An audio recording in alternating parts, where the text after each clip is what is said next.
مساء الفل. مجلس إدارة الزمالك اعتمد كابتن معتمد جمال مدير فني للفرقة لحد يناير. حلو. وكنت أتمنى حاجة تانية تحصل أحسن من كده.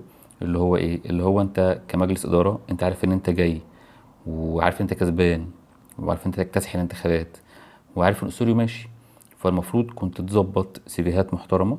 اللي هو أنت تيجي عندك البدايل موجودة، مش لسه هتدور على مدير فني. هيتبقى بس معاك الاتفاقيات المالية مع المديرين دول الفنيين أو الاستقرار على واحد منهم لو أنت متفق على كل حاجة ومخلص كل حاجة. لأن الناس كلها عارفة إن أسوري ما كانش مكمل، وبالنتائج بتاعته بالأداء بالتخاريف اللي كان بيعملها. فالناس كلها عارفة إن هو ما كانش مكمل. فالمفروض أنت كنت تيجي أنت جاهز كده بتلات أربع مديرين فنيين جاهزين معاك كده في الشنطة، تطلع منهم اللي أنت عايزه وتعتمد وتشغل على طول. بس مش مهم، حصل حصل.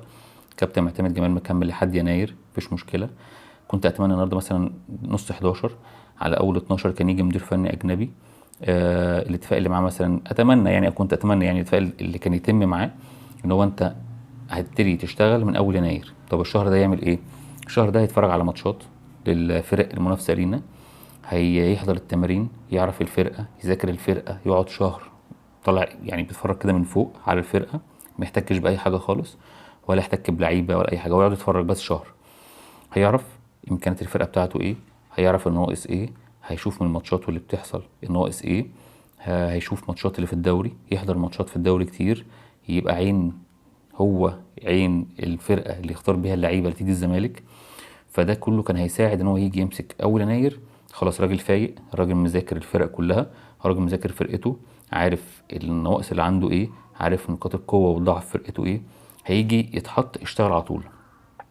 لكن انت مش هتيجي لسه تجيب واحد في يناير وتجيب له صفقات انت على مزاجك، اكيد لان هو اصلا مش دريان بحاجه، ولا عارف الدوري المصري، ولا عارف لعيبه الدوري المصري، ولا اي حاجه خالص. هياخد له شهر شهرين على ما يتاقلم ويفهم اللعيبه اللي معاه واللعيبه اللي انت جبتها له.